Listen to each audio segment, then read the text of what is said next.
Big boss live അപ്ഡേറ്റ്സിലേക്ക് പോകാം. അങ്ങനെ അവസാനം ബിഗ് ബോസ് തന്നെ വേണ്ടി വന്നു എല്ലാവരെയും ഒന്നിപ്പിക്കാൻ. കാരണം അറിഞ്ഞോ അറിയാതെയോ ഒരുപാടധികം തന്നെ സൗഹൃദങ്ങൾ ഇവിടെ ഉണ്ടായിട്ടുണ്ട്. അതെല്ലാം തന്നെ തകർന്നു പോയിട്ടുണ്ട്. പക്ഷേങ്കിലും തകർന്നു പോയതിനെല്ലാം തന്നെ കൂട്ടിച്ചേർത്ത് പിടിച്ചൊന്നാക്കാൻ ബിഗ് ബോസിന് നല്ല രീതിയിൽ തന്നെ അറിയാം.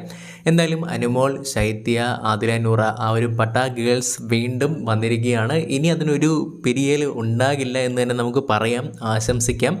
എന്തായാലും ആ ഒരു ഫ്രണ്ട്ഷിപ്പിൻ്റെ ഒരു വീഡിയോ ആണ് ഇത് കാണിച്ചിട്ടുണ്ടായിരുന്നത്. എല്ലാവരുടെയും ഫ്രണ്ട്ഷിപ്പ് വളരെയധികം തന്നെ ഗംഭീരമായിട്ട് തന്നെ കാണിച്ചിട്ടുണ്ടായിരുന്നു. ഈ ഒരു വീഡിയോ കണ്ടിട്ട് കരയാത്തതായിട്ട് ആരുമില്ല. അത്രയധികം തന്നെ ഇമോഷണലായിട്ട് നിൽക്കുന്ന ഹൗസിലുള്ള കണ്ടസ്റ്റൻസിനെ നമുക്ക് കാണാനായിട്ട് സാധിക്കുന്നുണ്ടായിരുന്നു. എന്തായാലും വീഡിയോ കാണിച്ചതിന് ശേഷം ഓടി വന്ന് ആദില അനുമോളെ കെട്ടിപ്പിടിക്കുന്നത് നമുക്ക് കാണാനായിട്ട് സാധിക്കുന്നുണ്ട്. പിന്നീട് നൂറയും പോയി കെട്ടിപ്പിടിക്കുന്നുണ്ട്. അതിനുശേഷം ശൈത്യനെ ഒന്ന് വിളിക്കുക എന്നുള്ള രീതിയിൽ ചോദിക്കുന്നുണ്ട്. അങ്ങനെ ശൈത്യനെ വിളിച്ച് 3 പേരും പരസ്പരം കെട്ടിപ്പിടിക്കുന്നത് നമുക്ക് കാണാനായിട്ട് സാധിക്കുന്നുണ്ട്. ബാക്കിയുള്ള എല്ലാ കണ്ടസ്റ്റൻസും ഇപ്പം അനീഷയ്ക്കാണെങ്കിലും പറയുന്നുണ്ട്, നമുക്കിവിടെ സൗഹൃദങ്ങളെ ബിഗ് ബോസ് തന്നെ അങ്ങനെ ഉണ്ടാക്കി തരുന്നതാണ്. കാരണം ബിഗ് ബോസിൻ്റെ ഇത്രയും കഠിനമായിട്ടുള്ള ടാസ്കുകളൊക്കെ കഴിഞ്ഞ് വീർപ്പ് മുട്ടിയിരിക്കുന്ന സമയത്ത് നമുക്ക് മിണ്ടാനും പറയാനൊക്കെ ആളുകൾ വേണം എന്നുള്ളതൊരു യാഥാർത്ഥ്യമായിട്ടുള്ള കാര്യം തന്നെയാണ്.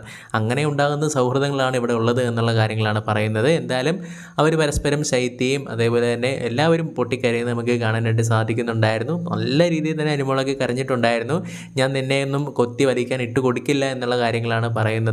എന്തായാലും അവർ പരസ്പരം അവരുടെ തെറ്റുകളൊക്കെ തന്നെ സംസാരിച്ചുകൊണ്ടിരിക്കുകയാണ് ലൈവിൽ. നമുക്ക് നോക്കാം ഇനി എന്തൊക്കെ കാര്യങ്ങളാവാൻ നടക്കാൻ പോകുന്നത് എന്നുള്ളത്.